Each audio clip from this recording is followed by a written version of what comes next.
It says I'm live. Hello, everybody. I always have to look down. I try to look up. And I kind of like look at the picture. Let me see if I can adjust this and do this. And I don't know what I just did. Hang on. Move this over here. A little better, I think. Maybe. All right. We got the chat going, and it looks like there's nobody in the room. Nobody. Okay. I'm not sure this is live. So this is a little unusual. Okay, now there's one person in the room. I'm not sure who that is. Ring the bell. Knock. Leave your name. We are here with another Trippy food. Let me see if I can make this bigger. Hang on a second. Maybe, maybe not. That's okay. All right, let me go ahead and close that. So waiting for some people to show up. What is going on this weekend? Or did I put the time wrong? Or am I not really live? I can't actually tell. But I will continue to talk. I'm going to bring you our Trippy food. We used to call it our Trippy Food Pumpkin Spice Roundup, but then we decided to add other fall flavors as well. So this is our fall flavor live stream. The last week in September, first week coming on to our first week in October, seems to be a pretty good time to do that. Hey, Jared, welcome. Jared Tierno is here. We're just waiting for a few more people to show up. So once again, we are doing our fall flavor roundup. So in addition to the typical pumpkin spice that we would do, we have other flavors like maple and apple and cinnamon and all those other fun flavors. And we've got some interesting things for you today. I'm still trying to figure out how to make this bigger. Maybe I can and maybe I can't. Just bear with me 1 second. Let's see. I don't think I can adjust that. Or I might have to do it otherwise, but it's okay. It is okay. The stream always starts with a commercial, and on my browser, the chat doesn't show up for about 10 seconds. That's kind of weird. But Janice is here. Welcome, Janice. Glad you could make it. Yeah, so again, we decided we're going to do a fall flavor roundup. So there'll be a certain amount of pumpkin spice represented, but we'll also be doing some other flavors of fall as well. So those of you familiar with autumn in New England and leaf peeping are probably familiar with the. We don't have any fudge. We should have done some fudge. Are familiar with the flavors of fall. So as you go leaf peeping and you stop and you get pumpkin and fudge and apple cider and cider donuts and stuff. We don't have cider donuts. We didn't get cider donuts either. But hey, we'll make that up to you. I have my pumpkin coffee and pumpkin shipyard. There you go. What do we have? We don't have a pumpkin shipyard. This is our adult beverages from Night Shift Brewery, but we'll get to that. We'll get to that first. Looks like a couple more people have joined. Nope, it looks like it's just Jared and Janice for now, but that's okay. We'll have more people. We will wait for some more people to come into the room. We usually get started around 1:15 anyways. How is everybody doing? How is everybody's last weekend in September? I guess those of you who live farther north, it's probably noticeable. And the rest of you, it's probably just another warm day. I think there's 2 hurricanes in the Atlantic. I don't know how far out they are. I don't know how close they are to hitting landfall in the United States. But I have seen that there's 2 out of the Atlantic Ocean. So please be careful. Otherwise, no critical weather issues. Pretty good. Went apple picking today. Yeah, that's the thing to do in the fall as well, because it's apple season. It's apple harvest season. So, little trivia question. I think we did this before. Where are the apples, and not all apples, because like the crab apple is native, but where are apples native to? Washington State is famous for their apples. New Hampshire is famous for their apples. Where are apples native to? And it's just a giveaway trivia question. Anyways. All right. Everybody is... so we got 3 people. No, it says 4. So we get Jared and Miguel. Welcome, Miguel. And Janice. Going to have some of my, this is not a fall beverage, fall colors on it, but it's mandarin orange flavor. And it is from, it's Adirondack sparkling seltzer water. Where is that made? Adirondack. Well, the Adirondack Mountains, I believe, are in Massachusetts. Made in Scotia, New York. I was wrong. But it happens. Welcome, Nashies. Glad you could make it. Just waiting for a few more people to show up. It's only 5 after. So I was going to say we got an early start. We start when we normally start. I just look so small on the screen. I just don't know how to make this bigger. I don't think I can. Let's see. Still working with that. There's some buttons here with no names on it when I hover over them, and I don't want to press them because I don't want to disappear. Just say edit. Let's see. Webcam, visibility, entertainment, playlist, audience, print. You do not see anything here that says anything about, let's see, customization, nothing there. I can't. So you're just going to have to deal with tiny, like me being Tiny Val. Tiny Val is around here somewhere too, by the way. Flying solo today. So bringing you the flavors of autumn. Let's see. Anybody else? We got Nashies. Been loving. Oh, yeah. Well, Janice also has Day of the Dead content, which is like, a month early, but she's gone to some places where they actually do decorations for Day of the Dead. And as you can tell, the little, wait, which one is it? This one? This one? There's a Trader Joe's bag in front of her face, but there's a Katrina Day of the Dead banner there, but that's there all year. All righty, 4 people. That's okay. And that's okay. Just didn't know if it was some sort of big weekend, something going on this weekend. We do have some interesting stuff here. Let me just bear with me here. I'm going to kind of reach over here because I have this other stuff is all the way over here. I'm going to move it so that it's closer. And that's the sound of me moving things.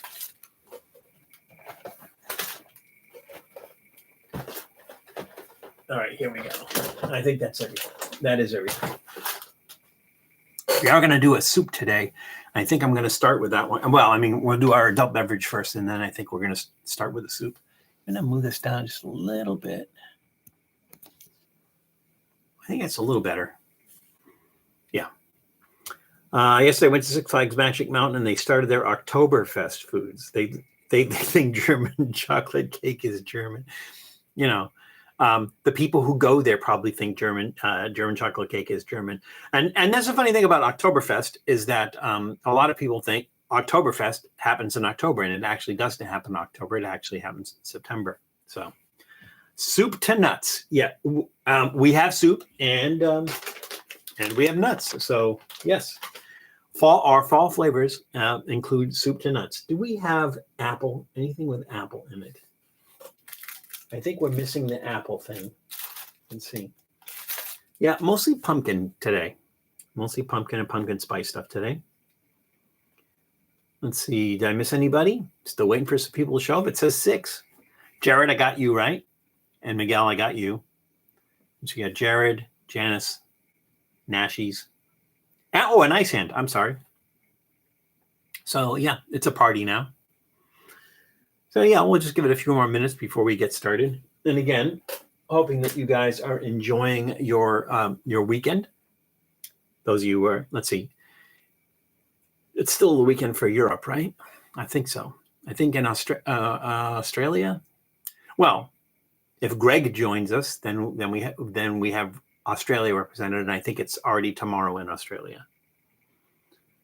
Celebrated my 3-year sober-versary yesterday. Well, congratulations, Nashies. Good for you. I think that takes a lot of strength and appreciate that you are able to have that strength to do that. So more power to you, Nashies. You look very blue today, Val. You know what? Yeah. Well, the thing is we never quite get it right. We just kind of make adjustments. I think, let's try changing the mode. That's warmer. Let me try this one over here. That better? That's a little less blue, right? What do you think? Ice hand, what do you think? Better. Okay, cool. Yeah, I think it looks more colorful. I'm not all shiny and stuff. My hair is definitely white. I mean, it shows up whiter, but there we go. Got something in my eye. It's an iris, I think. Just kidding. It's part of my eye. Yeah, for some reason, my eye got all itchy all of a sudden. This eye right here. All right. So we are just going to wait another 5 minutes. It looks like we got a slighter crew today. We have a few less people today. So we start off maybe close to 10. Looks like we got 6 today. But you know what? If we got one person, or even if we got 0 person, I would still be I don't know if I'd want to do it with 0 person. But if one person showed up, we'd still do the live stream for that one person. So 5, 6. We're okay. It's going to be an intimate crowd. That's what they like when you have these large or famous bands, right? And then they're kind of like on the downswing. They haven't put out anything in a while. Their songs aren't as popular anymore and everything. And so they can't really pack the big arenas anymore. And so they play the smaller clubs. And they say in an intimate concert setting. So we're having an intimate live stream setting today. So, but it's okay. Again, I'm glad you are all able to take time out of your weekend to join us today. So, can you guys hear me okay? I always have to check the audio and the video. We've already discussed the video and it was blue and now it's okay. But how's the audio? The audio okay? I got like kind of a scratchy throat thing happening here. Let's see. What do you do with my water? Kind of got a scratchy throat thing happening here.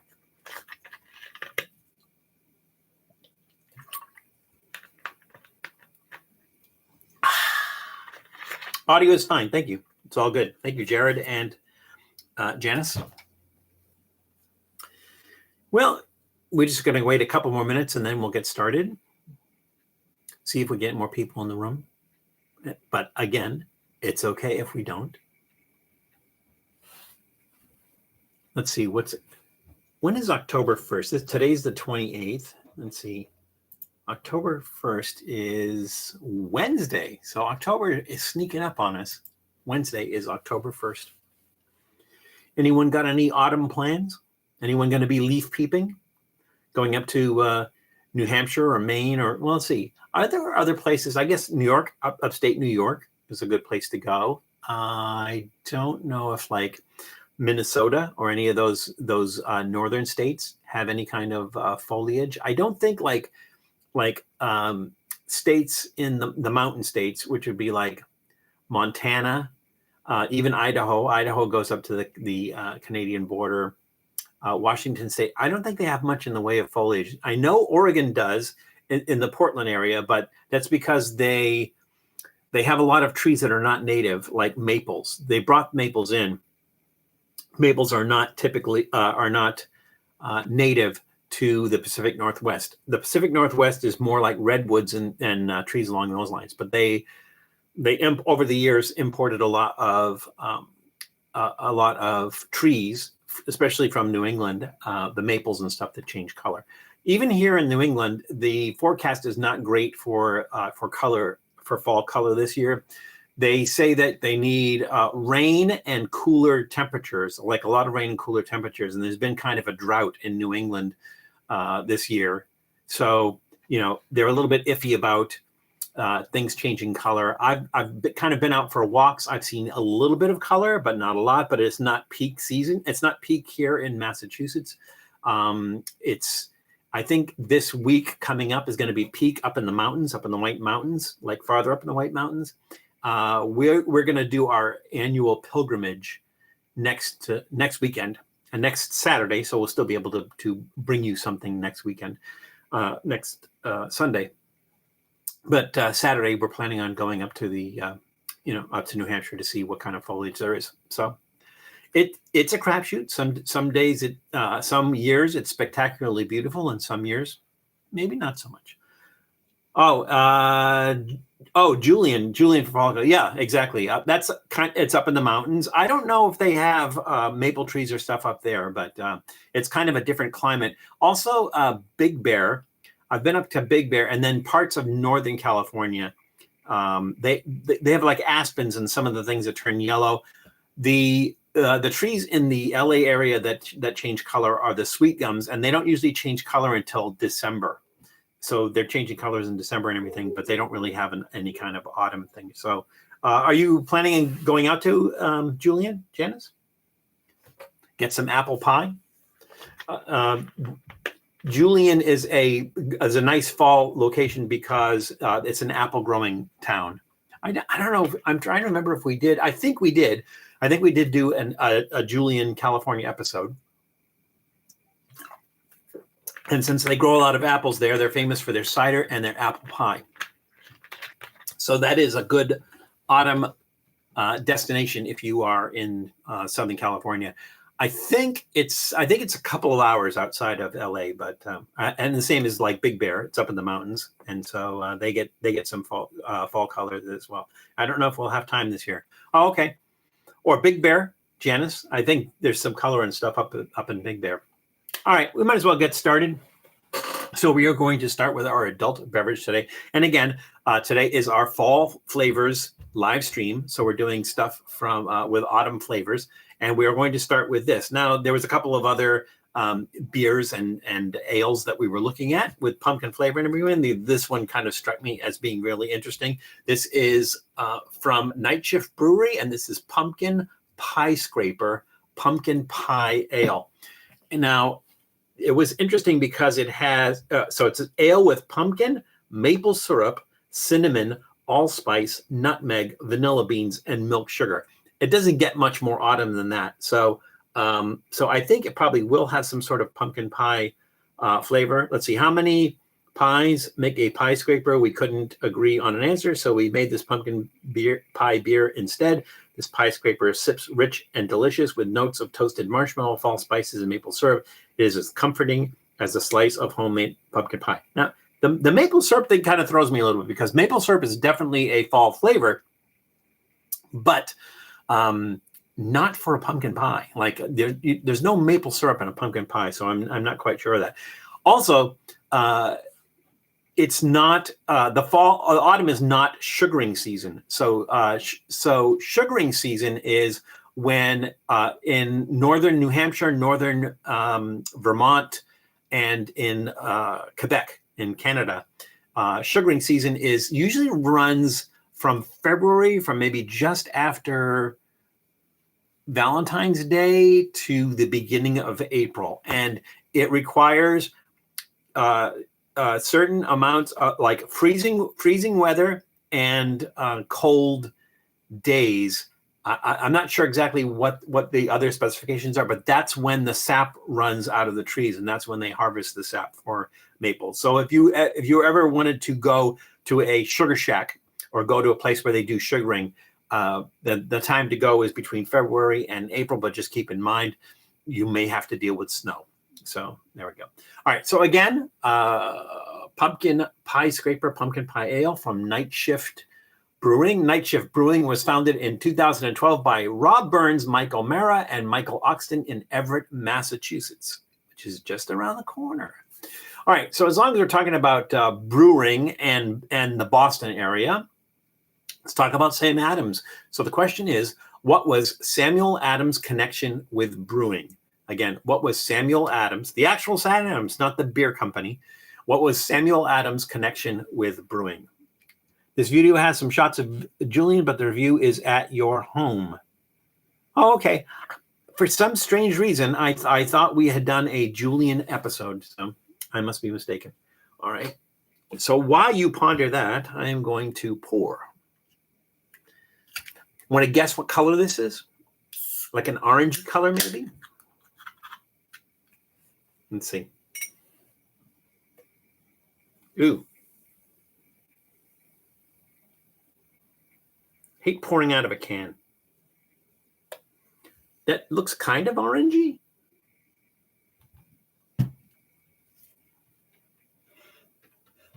Nice smell. It's funny, there's no head whatsoever. You know, usually you pour, it falls down the side and you get some sort of head on. There's no head on that whatsoever. And maybe it's because of the ingredients in there.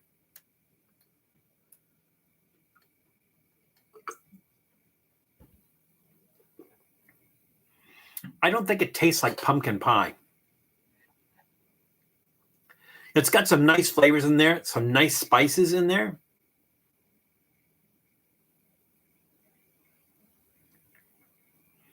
It's slightly bitter. It doesn't taste as sweet as the ingredients would lead you to believe. So they're talking about pumpkin puree, maple syrup, cinnamon, allspice, nutmeg, vanilla beans, and milk sugar. So you would think this would be sweeter than it actually is. It's not, to me, it's not overly sweet.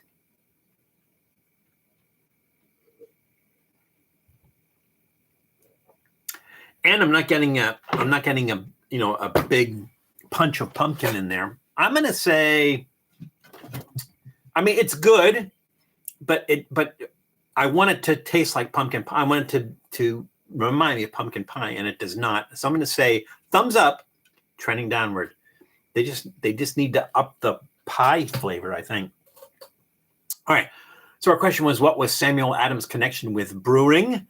It looks like Janice is the only one. Oh no, Icehan said his brother was a pub owner, and Janice said his family was in the brewing business. That's kind of correct. His family was in the brewing business, but not from the brewing aspect of it. They did not brew beer.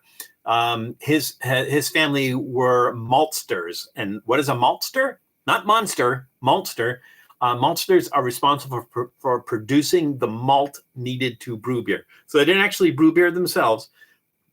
They produced the malt that was needed to produce beer. So that is Sam Adams' connection with brewing, which I guess if you follow the popular opinion of it, he was a brewer. He was not a brewer. He was a maltster. Your road trip, Julian, was for independent. Oh, okay. Thank you, Janice. So Janice just posted our Julian episode. It was an Independence Day episode where we went up to, apple pie, right? Where we went up to Julian, California. So when Janice is referencing the fall place to go in California, in Southern California, is Julian, you can see Julian, California. So thank you very much, Janice. All righty. So let's start into our snacks now. I was going to do this. Let's see. Yeah, I was going to do this later, but because I want to do this while this is still hot. And this is, I know what you're thinking, but I'll cover that in a second. So this is butternut squash soup. Now, we are serving it in a acorn squash bowl, right? So we did the acorn squash in the oven. The soup is butternut squash. Now, the soup is from Pacific Foods, so it is organic butternut squash soup. I just decided to do something a little different than pumpkin soup for fall flavors, and so we're combining the acorn squash and the butternut squash in the soup. We didn't add anything to it, like any spices or anything else like that. Typically, when I make acorn squash, what I'll do is I'll cut it in half, put the halves down in about an inch of water in the oven, and I think maybe after about half an hour or so, then I turn it over and I put some honey, cinnamon, walnuts. They might put some other stuff on it, but those are the basic. Oh, and some butter on top of it, and then I put it back in the oven and I'll let it go for a little bit longer. And it's absolutely delicious that way. I think there's probably other ways to make acorn squash. That's kind of how I make it. I have not made butternut squash soup. Obviously, we bought it, and we're putting it in the acorn squash as a bowl. So Pacific Foods who makes the butternut squash, was founded in 1987 by John Gares and Chuck Eggert in Tualatin, Oregon, which is just outside of Portland. It was acquired by Campbell Soup Company in 2017. So we are using two squashes here. We are using acorn squash and we are using butternut squash, but butternut squash itself is a hybrid. So what two squashes were used to create the butternut squash in the 1940s by Charles Leggett in Stowe, Massachusetts? So the butternut squash was developed in the 1940s by Charles Leggett, and he used two squashes that you can get currently to make that. What two squashes were used to create butternut squash in the 1940s? Acorn squash is so good. It is. It is. So, Nashies, I'm just curious. You seem like somebody who does a lot of cooking. Have you done anything like the way I described acorn squash is typically how I make it, but have you done other things with acorn squash as well? All right, so let's go ahead. So first we're just going to try the soup. And remember, it's served in an acorn squash bowl, but it's not acorn squash soup. It is butternut squash soup.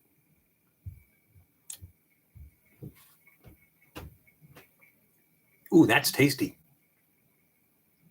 That is really good.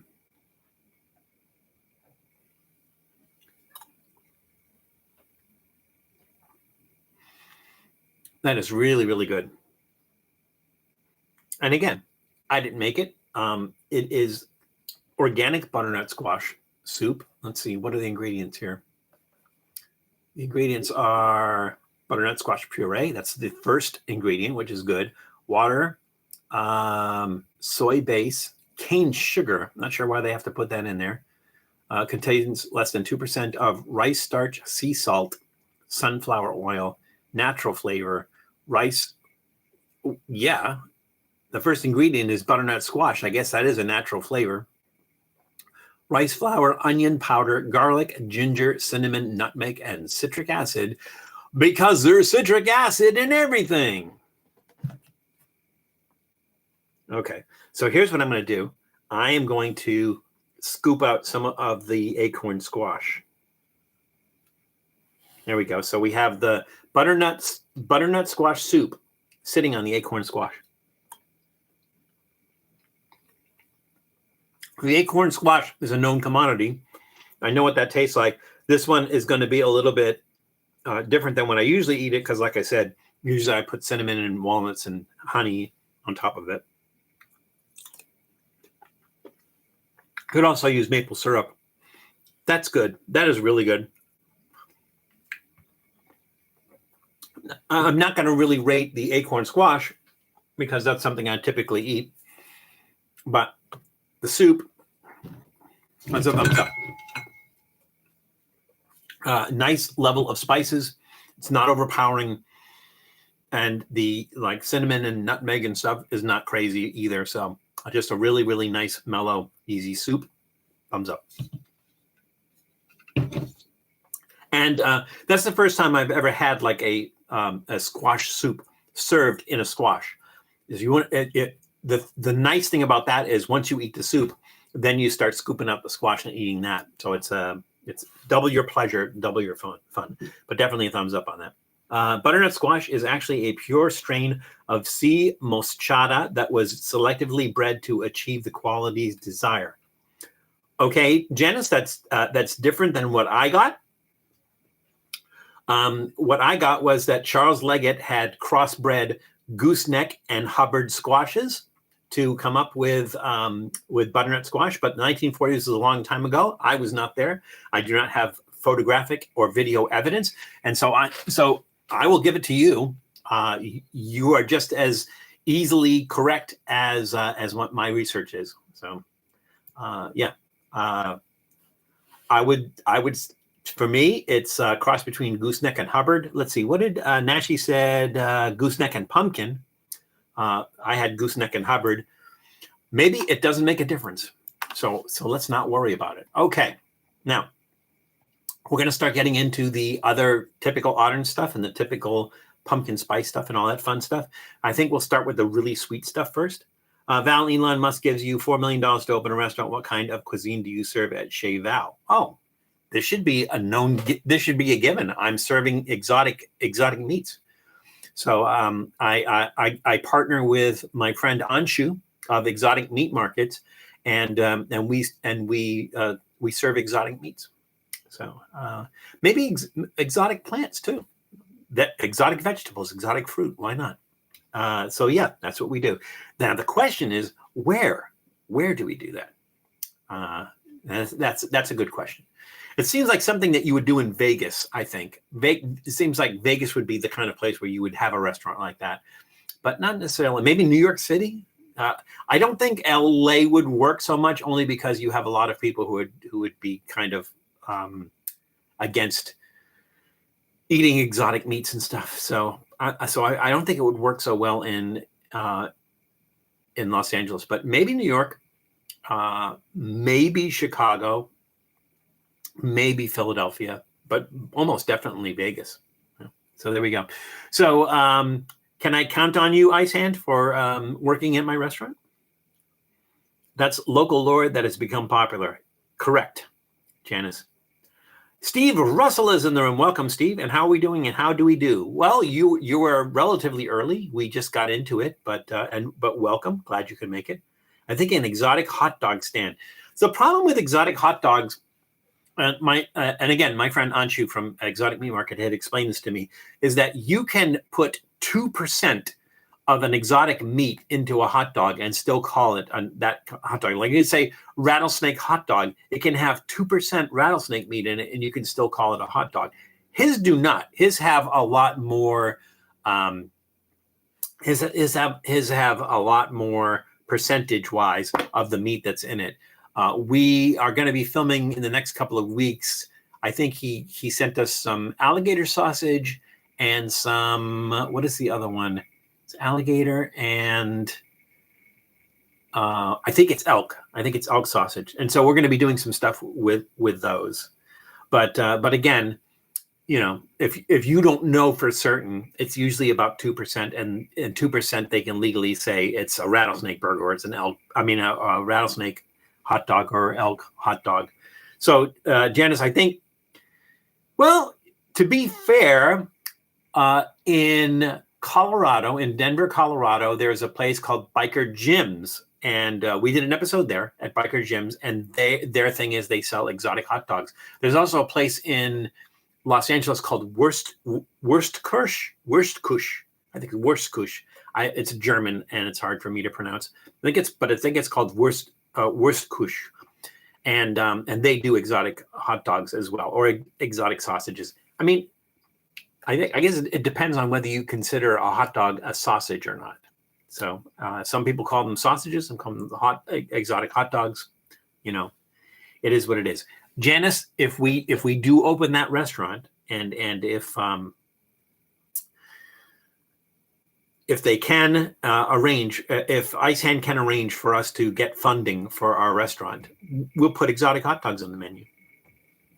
I'd open a cat cafe and serve small meals and treats. Yeah, I mean, and that's fair, but they already exist. Cat cafe. I think they don't really have small meals. I think most cat cafes are like maybe coffee, tea, and pastries is what they have at cat cafes. We did an episode at a cat cafe in Los Angeles. We did a cat cafe episode. The thing was, we couldn't get the cats interested in coming over to us. Like other people, I'm sure they'd be sitting at a table, the cat would jump up on the table, jump up on their lap and everything. We really couldn't get the cats interested. Maybe they didn't like to be filmed or something. But we did go to a cat cafe in LA, and they were a lot of fun. I think they have dog cafes too, or something similar. I'm too old to work at it, just eat at it. All right, well, I will let you know, Ice Hand, but if you can arrange the funding for that, I would really appreciate it. Oh, thank you. Janice posted the Biker Gyms episode from Denver, Colorado, where we had exotic hot dogs. Take me, cats swarm me. Yeah, I don't know. They just portable liquor trucks for wedding receptions. That's an idea too. It's like the bar. Like the bar is the truck is the bar. That's an idea too. I don't know. I don't know how legal that is, but really hard to get the cats to work at the cat cafes. Well, you have to get the tiny little aprons and stuff. That's the difficult part. All righty. So let's start into our snacks. So this is from our friends at Brach's. Well, they're not our friends. We don't even know them. But this is from Brach's, and this is their Mellowcreme Autumn Mix. Now, Brach's usually comes out with one, like they do a Thanksgiving flavor one. Some of them flavor like turkey or mashed potatoes or whatever. They do, usually from the holidays and everything, they do different flavored ones. This is just called the Mellowcreme Autumn Mix. I don't think there's anything outstanding in here. There is candy corn on there. Let's see. The flavors, the ingredients are sugar, corn syrup, which are the main thing anyways, and usually wax. Let's see. Cocoa powder, confectioner's glaze, shellac, hydrogenated palm kernel oil, gelatin, dextrose, honey, artificial flavors. But what flavors? Red, blue, lecithin, contains soy. Okay. Brach's was founded in it's an old candy company. It was founded in 1904 by Emil Brach in Chicago, Illinois. It is currently owned by the Ferrara Candy Company. They're the largest producer of candy corn with 85% of the total share of the industry. So again, I think we touched on some of these, but I'll ask you guys, and this will be the trivia question. What are the main ingredients of candy corn? There's 3. What are the main ingredients of candy corn? Now, speaking of candies, yesterday, Julie and I went to Salem, Massachusetts, and we went to the oldest candy store in the United States. It was open in I want to say 1809. Could be wrong on that, but very early 1800s, 1809. And we got candy that not candy from 1809, but candy that they made in 1809. And so that episode's coming up. I think in 2 weeks we have that episode coming up. So again, the question: what's the main ingredients of candy corn? We're going to try this. Now they have one shaped like pumpkin. I'm sure they don't taste like pumpkin.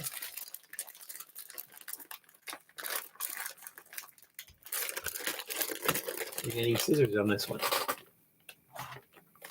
Should I open it from the bottom?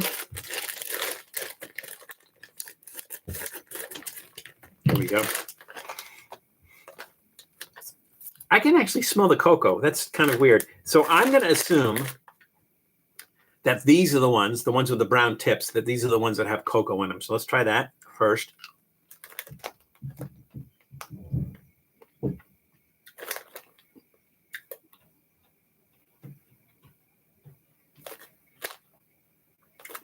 Yeah, you get that cocoa flavor in there, which is nice. In candy corn, because I couldn't tell you what the flavor of candy corn is. It doesn't taste like corn. It should. Little pumpkins. It doesn't taste like pumpkin. What would be interesting is if you get those silicone candy trays, little flexible ones, it'd be interesting to make your own and add your own flavors to it. I think they probably have like fall ones. So they have like one shaped like maple leaves, shaped like pumpkins and stuff. Let's see, is there anything else different in there? Besides the pump, we did the pumpkin, we did the chocolate one. I'm supposing this is just a regular candy corn. Let's try that. Now I'm having Little Debbie Pumpkin Delights. Do we? No, we don't have that. But glad you're enjoying fall flavored snacks with us. Okay, so this one, I kind of know what we're getting into. It says autumn mix, but I think it's just the colors. The nice thing is that cocoa flavor that they add to that. And I think that's nice. I don't know that I consider cocoa an autumn flavor unless you consider hot chocolate an autumn flavor. I mean, it's better than just regular candy corn. So I'm going to give it a thumbs in the middle, trending upward. Just that the one with the cocoa one, it just kind of takes it to another level, but not that high up on another level. It's not like they did pumpkin flavored candy corns or anything like that. So thumbs in the middle, trending upward. They're autumn shapes and everything, so it's fun. Okay, so our question was, what are the main ingredients of candy corn? Janice says it varies. Sugar, corn syrup, some sort of wax or shellac, and usually gelatin to give it that wonderful texture. Lots of artificial colors also help. Let's see. Ice Hand said sugar, food coloring, love of corn. I don't think you need to have that. I like candy corn, but only exactly 4 of them once a year. Yeah, same here. I used to feel like it was my least favorite candy. It's not horrible. It just, it flavor-wise, it doesn't do anything for me. So I think like circus peanuts are still my least favorite candy. But that's just not one of my favorites. Let's see. I think that was it. That was it. Yeah. So you all kind of got it. It is sugar, corn syrup, and wax. And like wax is I think somebody said some sort of wax or shellac. So that's wax. Yeah. It's sugar, corn syrup, and wax is usually the ingredients for the candy corn. So I remember as a kid when we used to go trick or treating, it's like we always know who the mean people were to stay away from, because they would always give you like a baggie full of candy corn. They would buy they would buy a big bag of candy corn and then put it in little bags and twist it off and give it to you and stuff like that. We're like, well, I think even when we were kids, we would not eat unwrapped candy. So if we got unwrapped candy for Halloween, we did not eat that. We only ate stuff that was wrapped. And we never got a razor blade and an apple. So I think that was probably an urban legend. All right, let's move on to our next one. We're all done, right? Rated it. Answer the trivia question. We're good. Okay. Looks like some more people came into the room. Who came into the room? Steve Russell. I think, Steve, I answered your question, but I didn't recognize that you came into the room. There's 9 people in here now, so some other people snuck into the room. So if I missed you, please let me know who you are that you came in. I think Jared was here early, right? Jared was here early. Yeah, earlier. Okay. Let's go into our next one, and we're still in the candy realm. So we're going to do this, and this is from Hershey's, whose chocolate I notoriously do not like because it's always pukey, because they intentionally sour their the milk, curdled milk when they're making it, so it always tastes like sour milk, like a baby spit up on it. These are Hershey's pumpkin spice latte nuggets. Now, the odd thing is, the ingredients are milk chocolate, sugar, cocoa butter, skim milk, chocolate, milk fat, vanillin, artificial flavor, sugar, palm oil, skim milk, cocoa, whey, no whey, chocolate, natural and artificial flavor, less soy, lecithin, and salt. Artificial flavor. All right. There's chocolate in here, right? It's pumpkin spice latte. There's chocolate in there. There's milk. I guess the artificial flavor is coffee. If it's supposed to be a latte, right? Then I suppose the artificial flavor is coffee. All right. So anyway, these are from the Hershey Company. The Hershey Company was founded in 1894 by Milton Hershey, so it wasn't just a catchy name, in Lancaster, Pennsylvania. As long as we're on the subject of Lancaster, Pennsylvania, our question is, what distinction did Lancaster, Pennsylvania have from 1799 to 1812? Again, what distinction did Lancaster, Pennsylvania have from 1799 to 1812? And as extra points, if you can tell me what distinction Lancaster, Pennsylvania had on September 27th, 1777, you'll get extra points. You get 0.1. Yes, Janice, you're absolutely correct.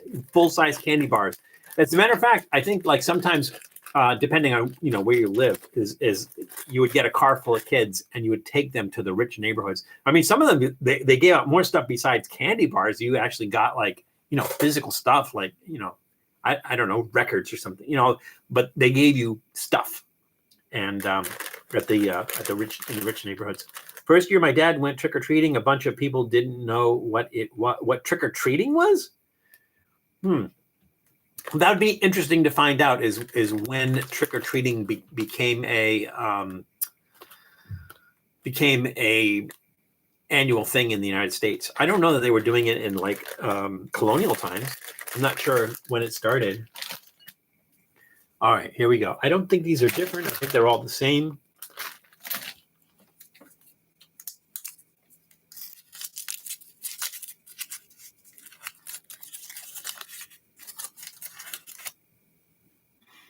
It smells like Hershey's chocolate.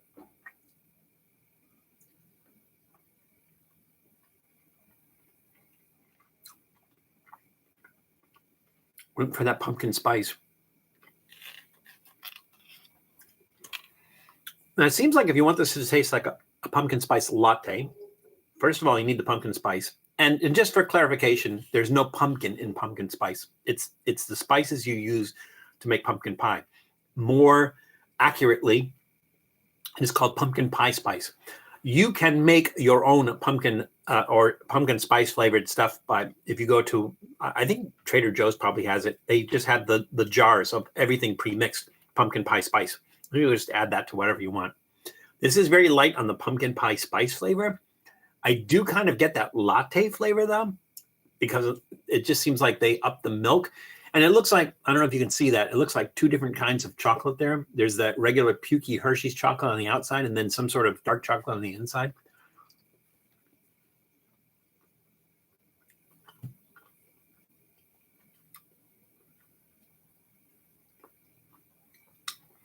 They're not bad.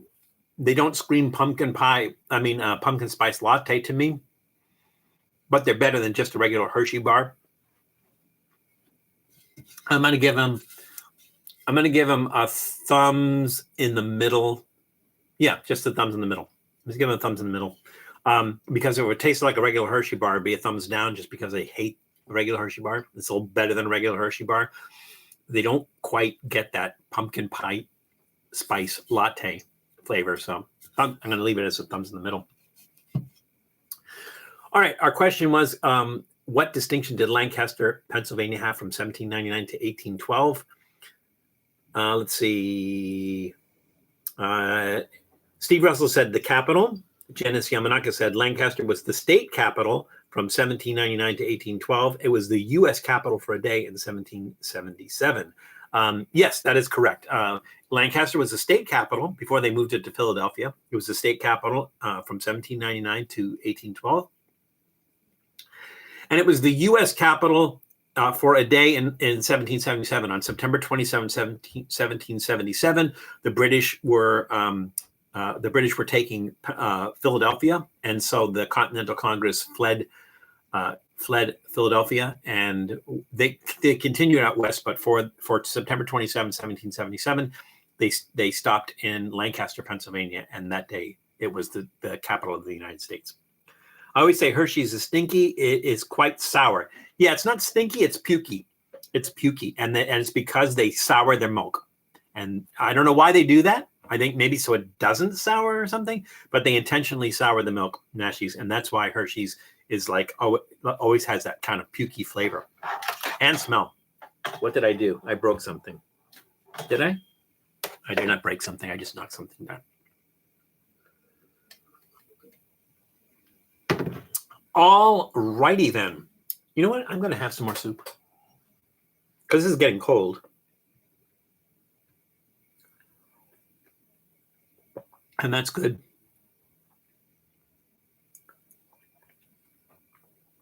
I really like it with the two squashes mixed together. So with if you get like a spoonful of the acorn squash along with the butternut squash, oh, it's really tasty. I'm going to have to do that again. All right. We got that. I'm pressing the wrong buttons here. Here we go. All right. Let's do this next. Did I want to do that next? Yeah, let's do this next. This is from Nonni's. I guess maybe Nonni is probably like an Italian word for grandmother. We called our Italian grandmother, we called her grandma. But this is Nonni's Bakery Pumpkin Spice Biscotti. Nonni's Bakery was founded in 1998 in San Francisco, California. And again, this is biscotti, which is essentially biscotti is because it's hard. It's really nice cookie, if you want. That's what you want to call it. It's a really nice cookie to eat with coffee or tea. So you kind of dunk it in there, and then eat it like that. So maybe like with a pumpkin spice latte, this would be really nice. Oh, look, they're individually wrapped. Nice. Makes life easier for us.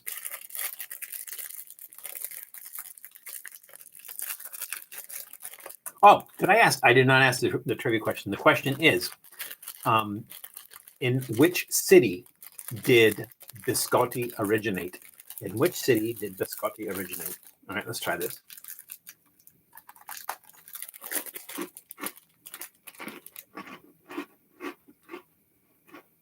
And yes, I am eating rocks.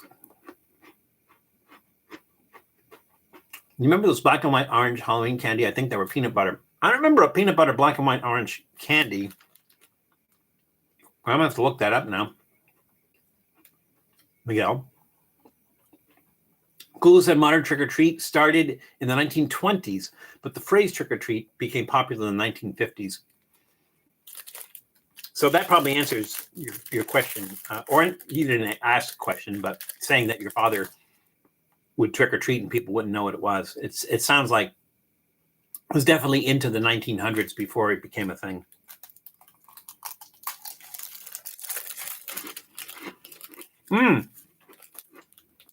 Miguel, I think it's probably saltwater taffy. I think they made black and, if I'm not mistaken, black and orange saltwater taffy, and they usually wrapped them in either black wax paper, or orange wax paper. Oh, Mary Jane peanut butter kisses.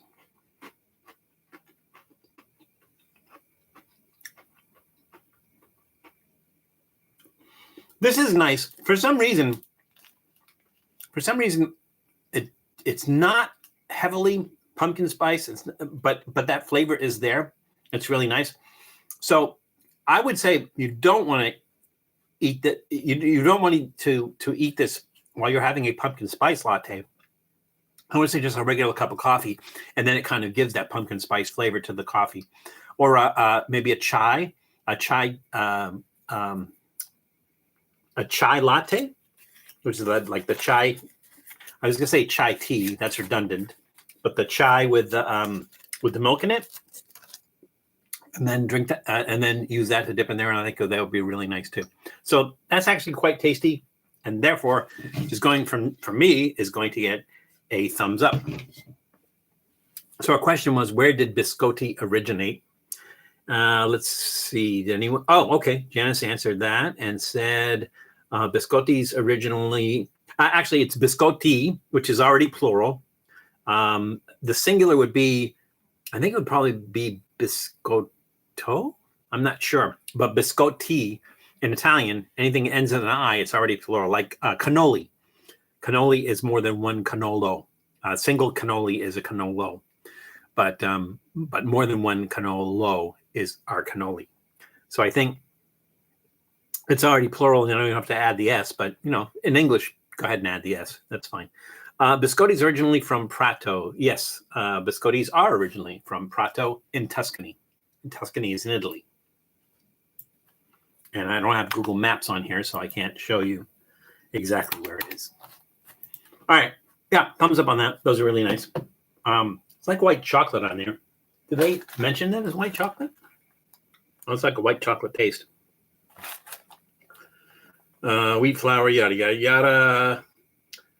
Whey, yada, yada, yada. Eggs, powdered sugar. Yep, brown sugar, vanilla. Pumpkin. There's actually pumpkin in there. A nice flavor. And it says spices. So, yeah, thumbs up. You see those? Grab those. Those are good. All right, what are we doing next? We are doing, let's do this next. This is from Steve's Snacks, and this is Steve's Snacks Bakery Pumpkin Whoopie Pie. Whoopie pies have been around for a while. Steve Snacks has not. Steve Snacks has been was started as a small sub shop in 1996. They sold pastries out of the sub shop. It was founded by Steve McFadden in Skowhegan, Maine. Now, don't let that throw you on the trivia question. So, I think that they probably did originate in Maine, whoopie pies, and they've been around for quite a few number of years. It's usually like a pastry, like almost like a bread pastry with whipped cream in it. I don't know that they're very specific about it. This does have pumpkin in it. What else would pumpkin pie have that this would have in it? Doesn't say what spices are in it. I think it's just spices and vanilla, of course. May contain traces of nuts produced with genetic engineering. So this was made in a lab. So the question is, because we're talking about whoopie pies, the question is, not Whoopi Goldberg, whoopie pies. In which city are whoopie pies referred to as gobs? In which city, which U.S. city, are whoopie pies referred to as gobs? All right, so this one I'm going to cut this so that you guys can see what the cross section of a whoopie pie looks like. Should I open this from the bottom? Hershey chocolate wouldn't exist if they weren't basically the first U.S. chocolate company. They would get absolutely smoked by the competition today. Yeah, because it's better. Well, but it's quite possible that back when Hershey's was first founded in the 1800s, that it was better. It tasted better, and they made it because it became a giant conglomerate. They probably said, "How do we cut down the cost of producing chocolate, or what can we do to make the chocolate last longer so we can ship it all over the world?" So it's possible that back in the 1800s, Hershey's chocolate was actually better. All right, did I miss something? I don't think so. Okay, all right. Now I'm going to cut this in half. Might cut it even more than that, but just so I can show you the inside of that. It's mostly pie and not as much whoopie. Let's just cut off a corner of that. That's good to start with right there.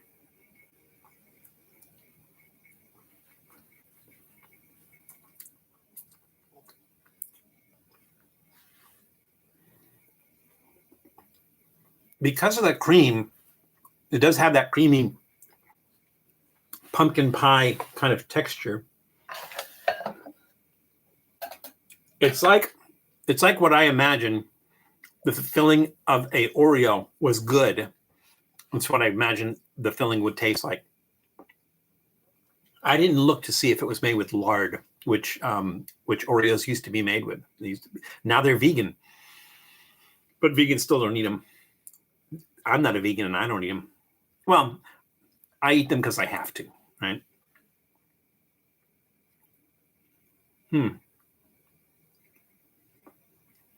That's pretty good. I mean, I don't know what you would call that. The baked part of that is like a little bit, I want to say greasy, like it almost seems greasy. It's very moist, but it's not moist in that when you bite into it, you get that kind of moistness like of a very moist chocolate cake. It's not like that. It's like the outside of it. It's kind of like, maybe because it like sweats in the bag, and then that moisture in the bag kind of gets on the bready part and everything. So that's a little bit off-putting. It's not bad though. I really like the pumpkin flavor and the spice flavor on this. So I'm going to give it a thumbs up, trending downward slightly. Trending downward just because of the sweatiness of the baked part. All right, our question was, in what city are whoopie pies referred to as gobs? Looks like Janice is the only one that answered it and said gob is used in Western Pennsylvania, and Harris Boyer Bakery of Johnston, Pennsylvania trademarked the term. I was going to say Pittsburgh, but yeah, that's the same thing. So Pittsburgh is in Western Pennsylvania. So yeah, Pittsburgh, they're called gobs.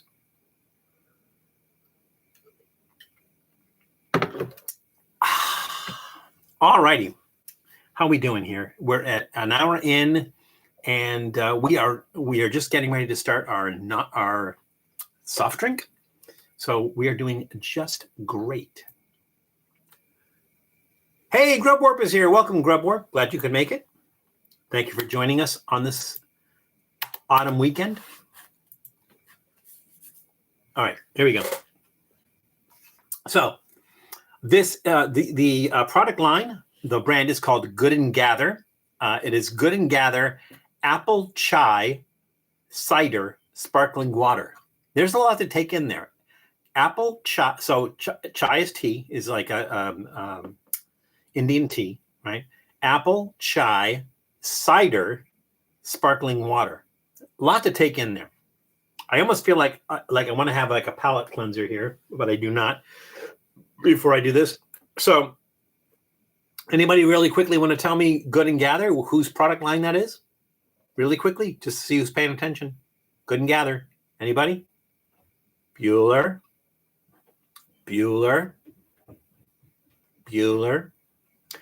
No, CVS is gold. What is it? Gold. CVS has a couple, but their main food product line is Gold. I'm gonna say Gold Emblem. Does that sound right? Gold Emblem, I think. Yeah, exactly, Janice. Exactly my thoughts too, but we'll see once we taste this. No, Good. I'm not going to make you guys guess forever. Good and Gather is a product line of Target. So it was the product line was launched in 2019. Target was founded in 1962 by John Gesa, if I'm saying his name right, in Roseville, Minnesota. All right. So again, we mentioned that chai is Indian tea. What spices would you typically find in Indian chai? And if you just want to throw one of them out, that's fine. There's typically in chai, in Indian chai, you're going to find 4 spices. Just give me one of them. That's fine. All right.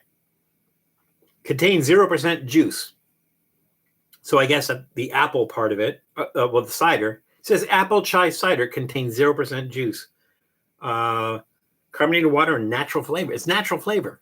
No juice, but it has natural apple flavor. So maybe they soaked apple peels in it or something.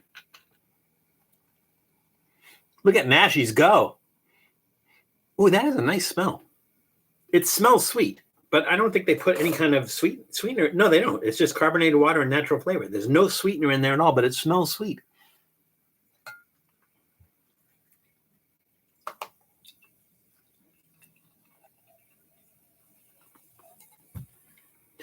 Miguel, that's what you do when somebody's mother goes in to buy alcohol and they don't look like they're 21 years old. You cardamom. Gold Emblem. Okay, thank you, Janice. I thought so. And Gold Emblem products are actually pretty good. I've not had any like Gold Emblem that I thought were less than stellar. They do some of the really good spicy stuff too, like the ghost pepper stuff. And even Carolina Reaper stuff. Actually pretty good. That's funny. I got the smell from the bottle. I don't really get it from the glass.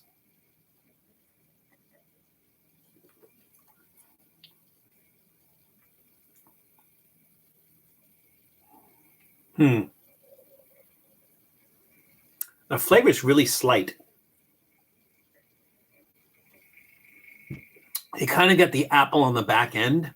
That apple flavor on the back end. And you do get those spices.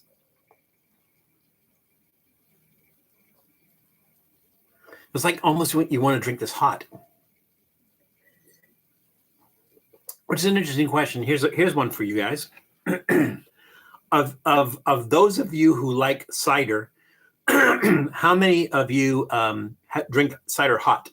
Not all the time, but like how many of you will drink hot cider? A hint to fall in a bottle, just a whisper of spice. Nashies, you should go work for them. That's perfect. That's a perfect description of this. While you're hydrating, you get the feeling of autumn. I like cider hot too. What I like to drink, I like hot cider with a pat of butter, cinnamon stick, and a shot of rum in it. On a cold night, that is like amazing. Hard cider. Yeah, I like the pressed cider. the one that almost has like pulp in it and is very, very thick, and it's not, you can't see through it. I like that cider. That is really interesting. That is the oddest sparkling water I've ever had. I'm going to give it a thumbs up. That's really good. That's just like, that's a good fall drink. I imagine this is limited time. Yeah, limited edition, unsweetened apple chai cider sparkling water. It's just, it's refreshing. And again, it's like the flavors of fall in there. So it's really, really good. All right, we're going to do this. I don't know what's going to happen. Usually when you do something like this, it kind of waters down the flavors in the beer, and it leaves the beer flavor, but we'll see.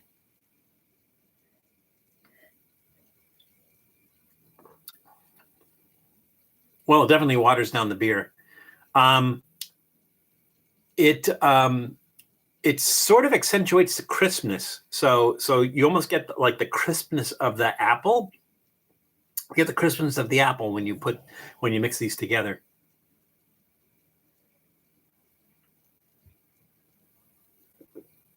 It's not bad. It's not bad at all.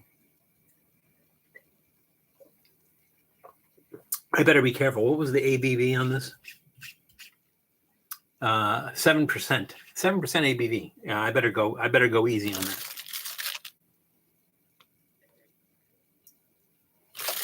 All right. I need to make some apple cider donuts soon. Oh, are you going to do an episode, Nashies? That'd be fun. I think I've only had chilled cider. I don't like hot drinks in general. Well, Ice Hand, if you live in the Northeast or even in the Midwest, especially if the upper Midwest, in the winter it gets really, really cold, and a hot drink like hot cider really hits the spot.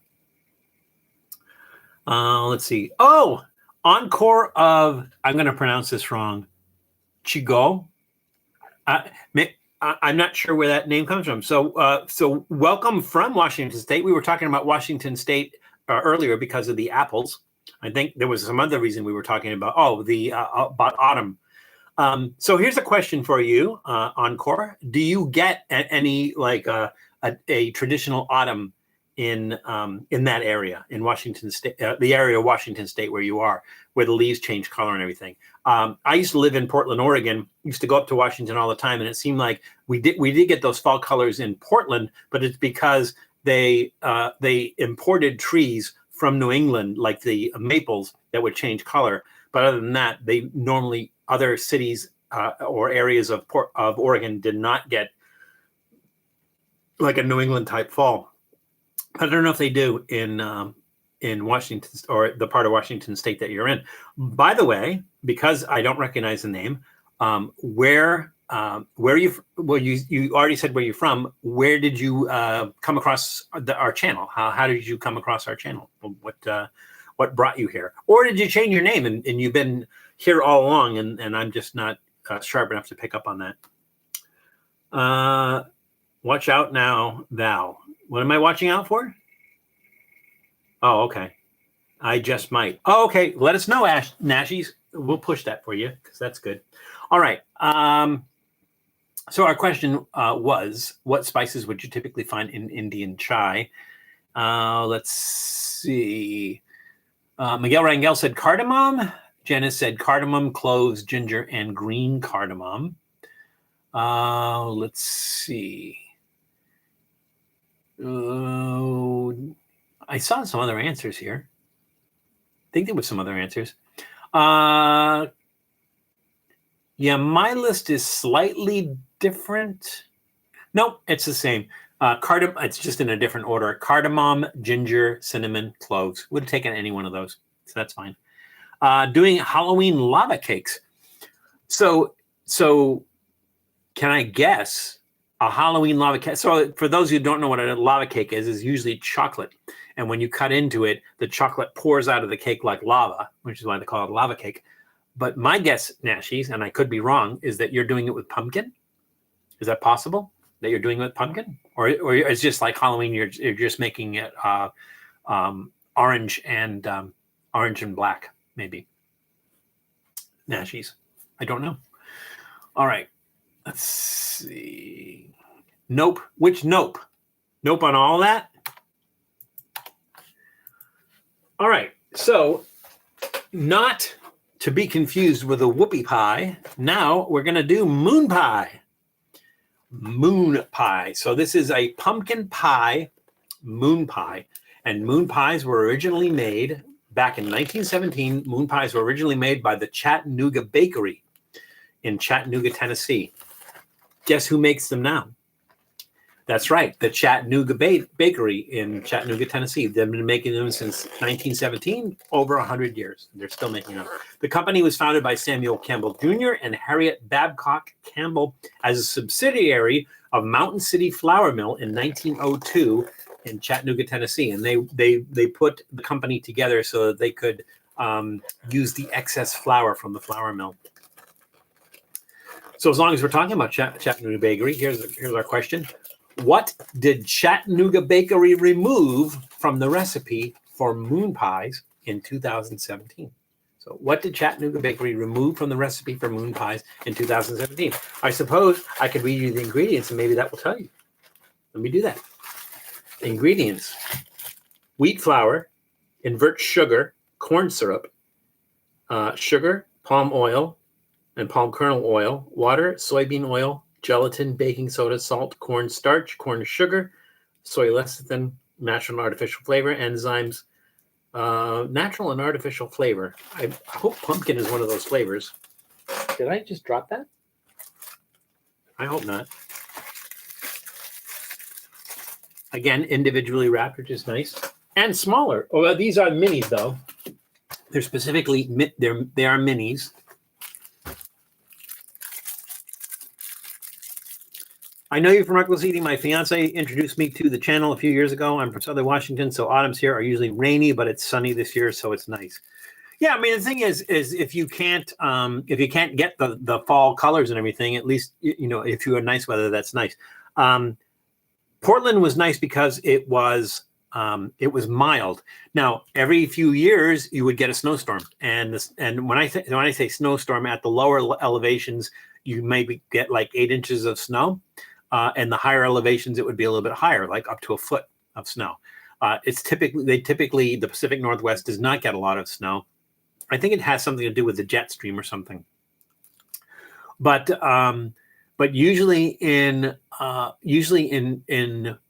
don't know how it is in Seattle, but usually in the Portland area, the rainy season starts in September and it usually ends in March. So you have a lot of rain in the meantime. And again, because it is farther north, like New England is, you start to get darker and darker days as you get into December. So by mid-December, it's getting dark around like 3:30, 4 o'clock. And that's partially because they move the time up. So I think it's usually Halloween weekend, the end of October. They move the move the time back, fall back. They move the time back. So they want to get more daylight in the morning, but you get more darkness in the afternoon. And for me, I would prefer getting more darkness in the morning because I don't care. Like people going to work, people going to school. You can as easily go to school or work in the dark. And if you have a farm and you're feeding the animals, they don't care whether it's light or dark. They wake up when they wake up to eat. So it would be nice if they just got rid of that. All right, there we go. There's the inside of a moon pie. They have different flavors of moon pie. I think, if I'm not mistaken, Tom reviewed a banana one. I don't think we did a banana moon pie. It's possible that we did on one of our live streams, but I just don't recall.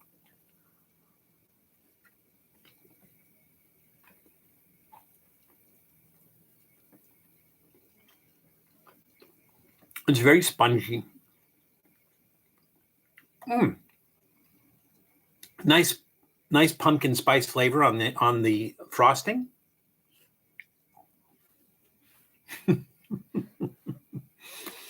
No, they don't, Jared, because everything has citric acid in it. I have it pretty good. It's got kind of a waxy texture, though. Like Like if you eat something with lard, which is beef fat, but as that beef fat starts to cool and starts to solidify, if you eat something with that and it kind of like if you're eating tacos, like with a lot of fat content in it, and as those tacos get cold, you kind of get that beef fat on your tongue. That's almost what's happening here. It's kind of like waxy. Almost like marshmallow on the inside.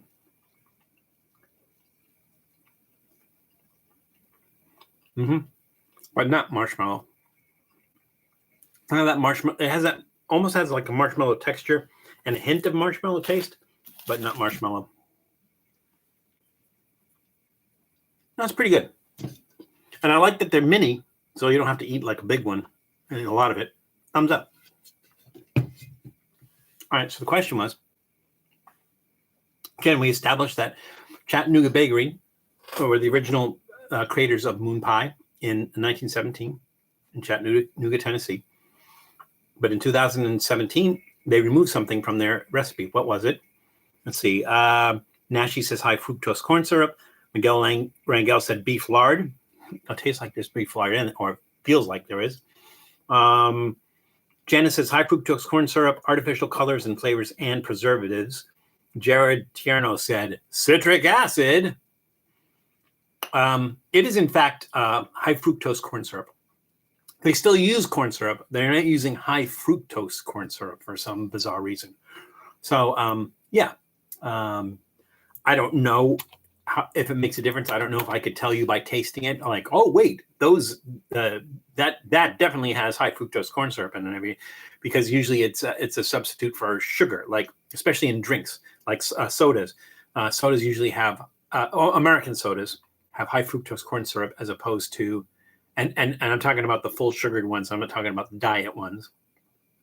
They're getting away from the name diet, but the regular sodas.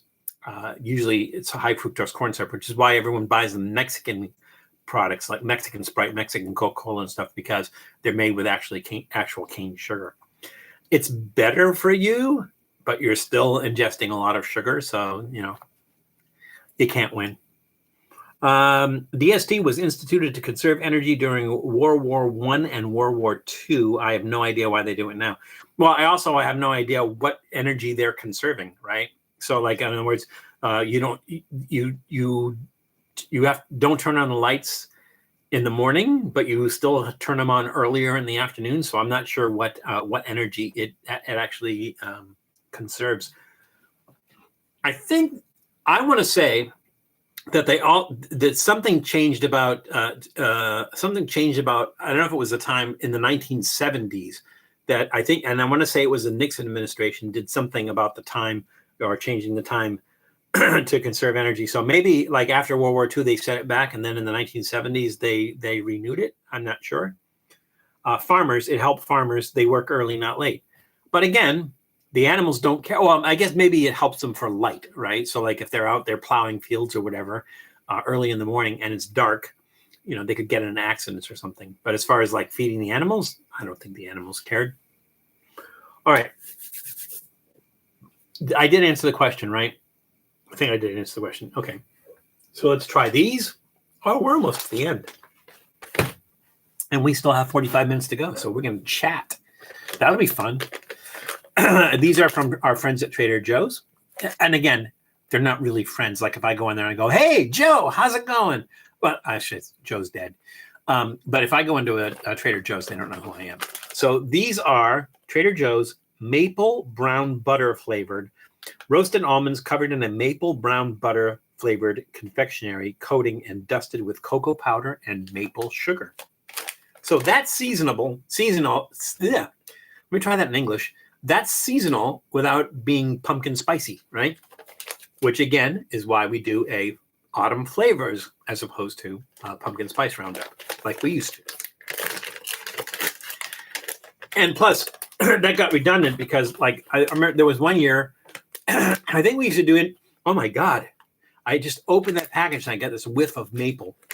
I think we actually reviewed pumpkin spice Cheerios twice. So the thing is, when you start doing stuff like that, it's time to like diversify.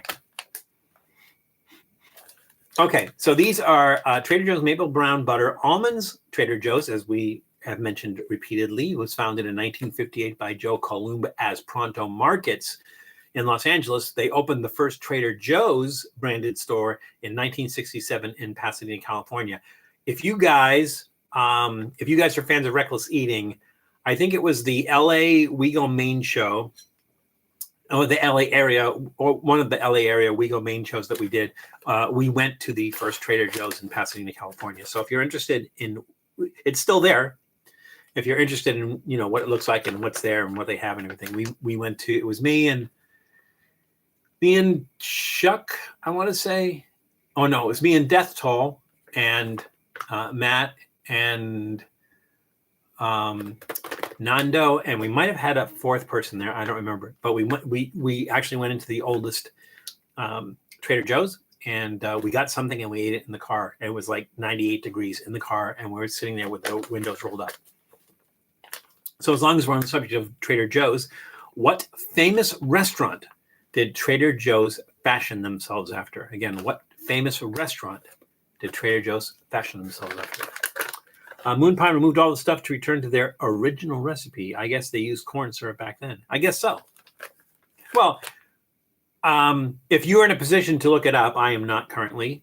Look up Caro syrup, because I think they have been making corn syrup for a very, very long time. I think Caro is a very old company. I certainly in the 1960s, I remember my mom having Caro. They didn't call it corn syrup. They just called it Caro syrup, Karo. I don't know. Does that ring a bell for anybody else, like for their childhood or anything? I think they might still make it. I don't know. I love almonds, or almendras in Spanish. Almendras. I need to practice. Oh, wow. That is a thick coating on there.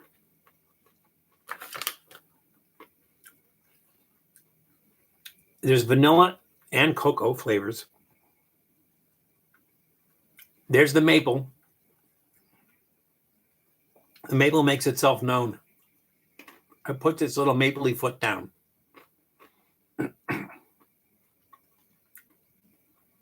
Oh, yeah. These taste like they're 1,000,000 calories. Let's see. How many calories per serving? 170, about 14 pieces. So 14 pieces, 170 calories. I think I ate about 7. So that's, all my math skills are terrible. 8.5.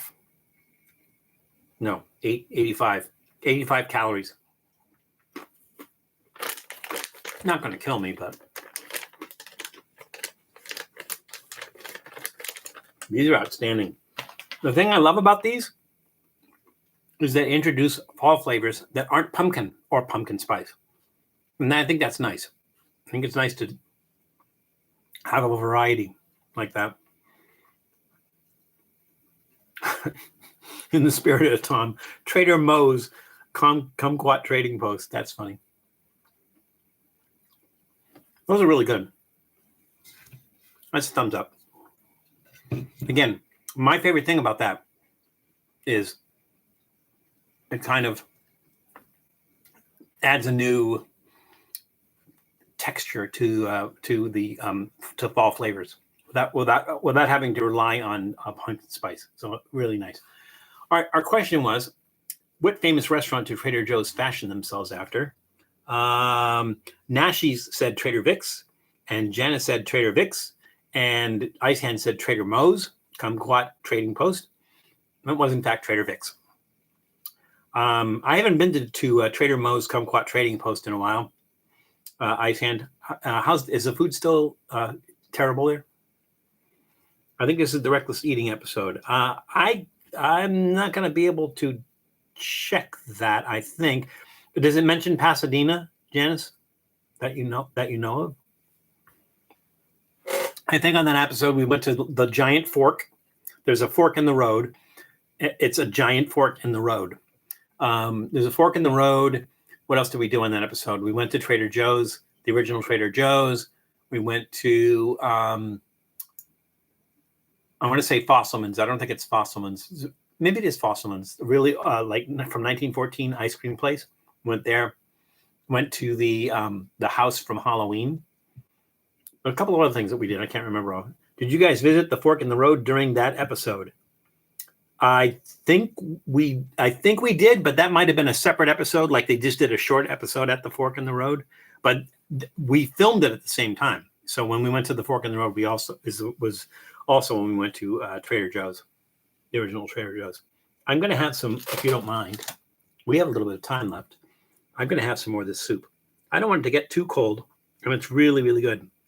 So for those of you who came in late, this is butternut squash soup. It is specifically Pacific Foods butternut squash soup, and it is served in a roasted acorn squash. And those two flavors together are outstanding. Now, you could put some butter in there. You could drizzle some honey on there. Maybe put crushed walnuts, a little bit of cinnamon. You could do that. But I'm just really enjoying the flavors of the squash. Now, to be fair, the squash soup does have spices and stuff in it.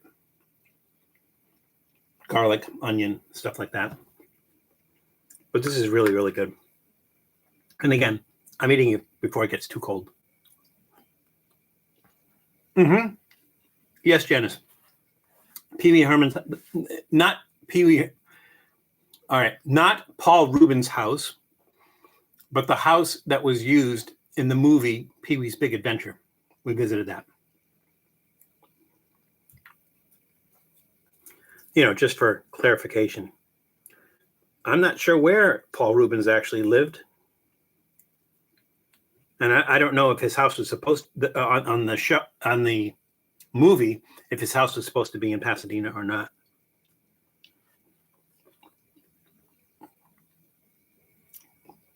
I got the stem. Now, one of the places that we wanted to go in that area, same area as Pee Wee's house, was Fair Oaks Pharmacy. It's called Fair Oaks Pharmacy because it's on Fair Oaks Boulevard or street, whatever that street is.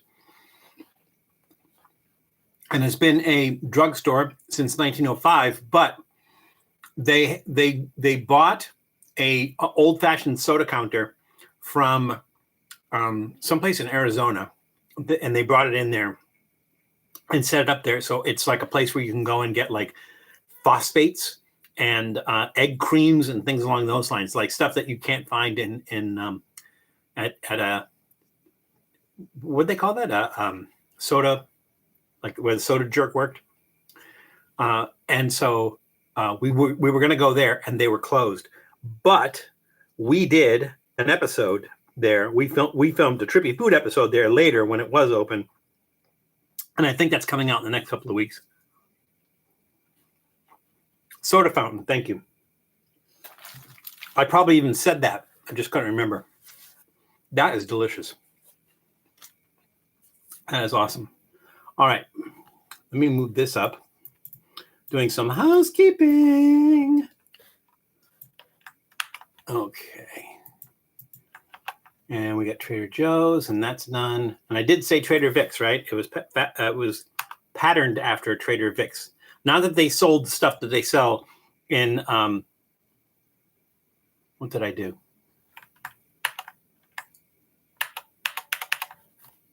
I messed that up. All right. Not that they sold the same thing that they sell at Trader Vic's, at Trader Joe's, but I'm all messed up here. I'm hitting the wrong delete button and stuff. Yeah, I messed it up. It's okay. No worries. Poor Paul got such a bad rap with his theatrics. He did. Yes, yeah, he did get a bad rap, and the thing was, he was just having fun and making people happy and stuff. But you know, he just got himself into a bad situation. It is not. Now it's frowned upon not to do what he did. Yeah, I think they just made a target out of him. That's it. It's just that they took his show off. I think more came out about his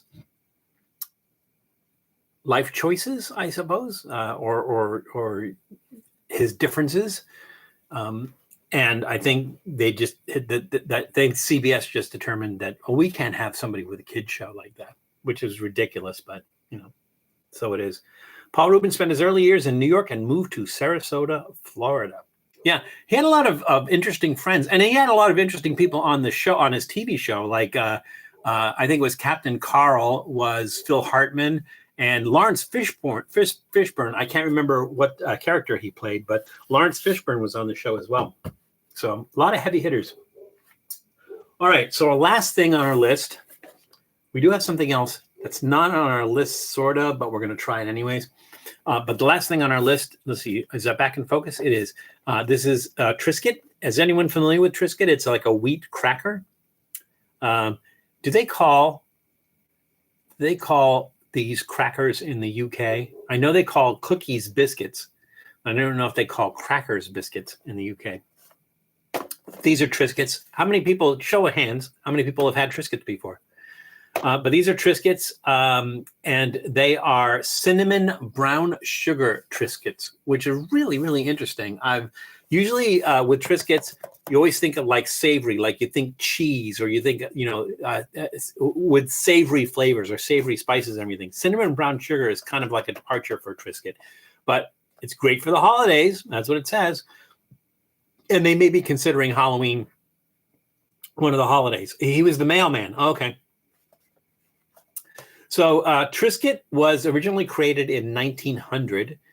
It was a product created in 1900 by the Shredded Wheat Company in Niagara Falls, New York. Niagara Falls. Slowly I turned, step by step, inch by inch. Sorry about that. It was created by the Shredded Wheat Company in Niagara Falls. It was later purchased by I remember which company it is. Now owned by Mondelez Global. But this looks really interesting. So Shredded Wheat built a facility in Niagara Falls, and that's what they were really famous for, was being from Niagara Falls, but it was not invented in Niagara Falls. So in what U.S. city was shredded wheat invented? You have had Triscuits, Ice Hand. Do you like them? Fishburne was called Cowboy Curtis. Well, he can't be the mailman and Cowboy Curtis. So who is the mailman? And I can't remember who that. There was a woman on there who used to wear a tutu. I can't remember what her name is. I should have opened this from the. Well, I still can open this from the bottom. There we go. Problem solved.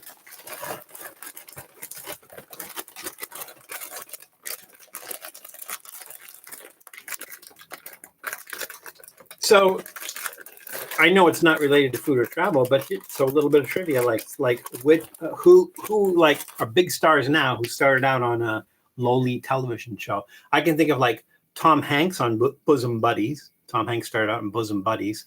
Any other ones you guys can think of? I like to think Pee-wee was frequently inconvenienced by the king of cartoons. Maybe wrong about the mailman. Yeah, it sounds like it if he was Cowboy Curtis.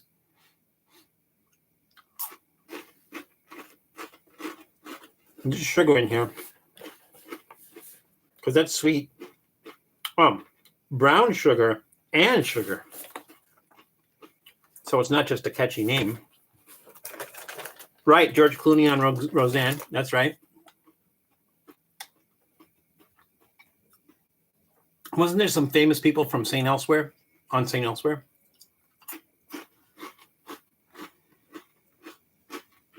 That's good. And it has that wheat cracker taste underneath it. But then it almost tastes like a breakfast cereal. I don't remember Leonardo DiCaprio on Growing Pains. Not to say he wasn't there, just don't remember.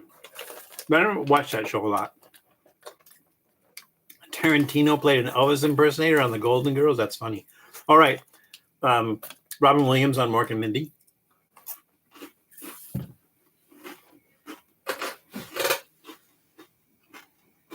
These are good. I like these a lot. Now, typically with Triscuit, they're salty and savory, and I would put cheese on them. I would not put cheese on these. I mean, seriously, this tastes like breakfast cereal. The red bean Triscuits were the best, but I think they got discontinued. Hey, Jax, how you doing? Glad you could make it. Yeah, I don't think I've ever had the red bean Triscuits. These are good and addictive. I can't stop eating them. I'm going to try something here. Well, first of all, big thumbs up on the Triscuits. How have you been, Jax? I've not seen you in a while. Glad you can make it, though. I'm going to take some of our squash soup and acorn squash, and I'm going to put that on the Triscuit. And we're going to try that.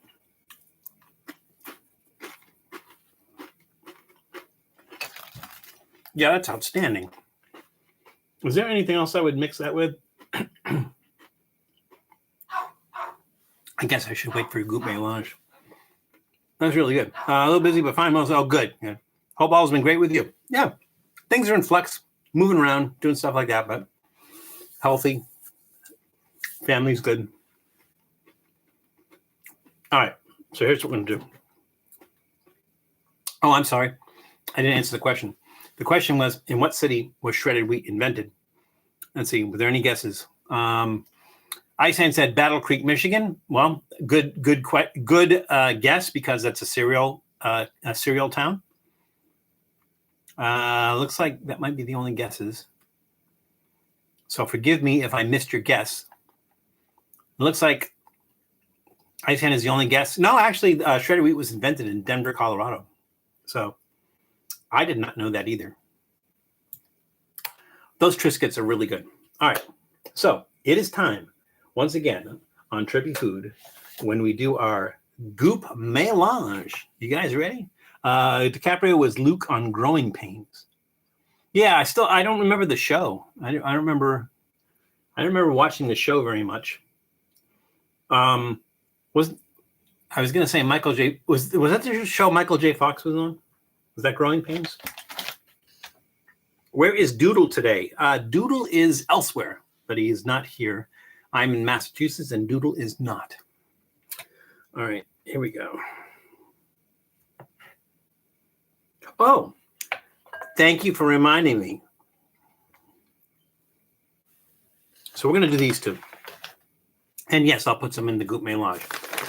I found these, and I thought, why shouldn't animals enjoy the fall, the autumn season with us, right?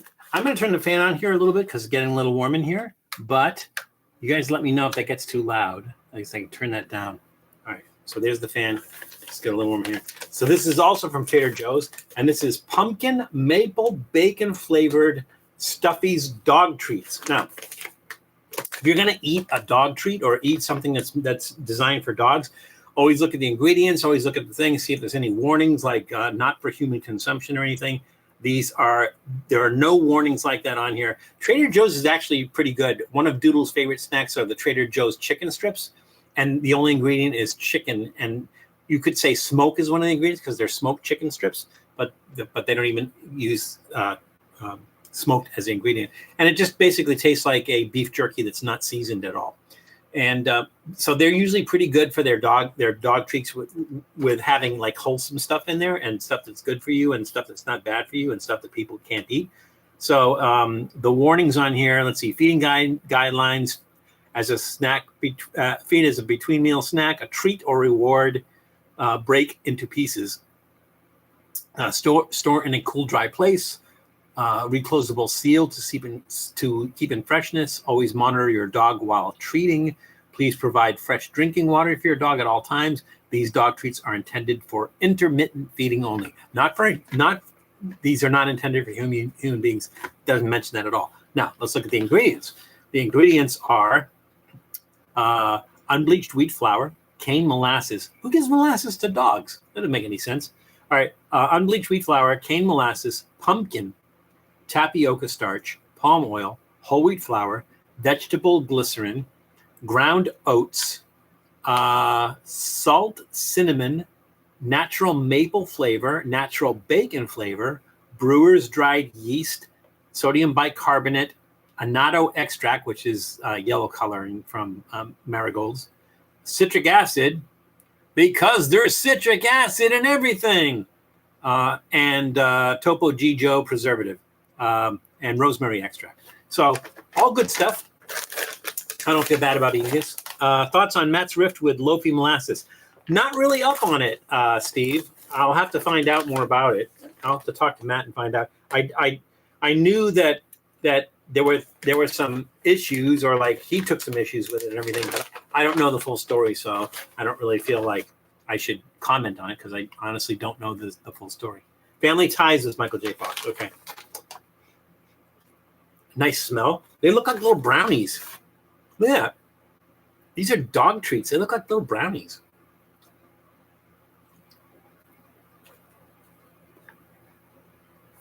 Brownies with bacon. That's an interesting flavor. The strongest flavor in here is molasses. I'm definitely tasting molasses. Like a fig Newton without the fig. It did. But there's no fill. Yeah, there's no filling. That looks like a filling, but it's dry. It's sweet. But again, there's molasses in it.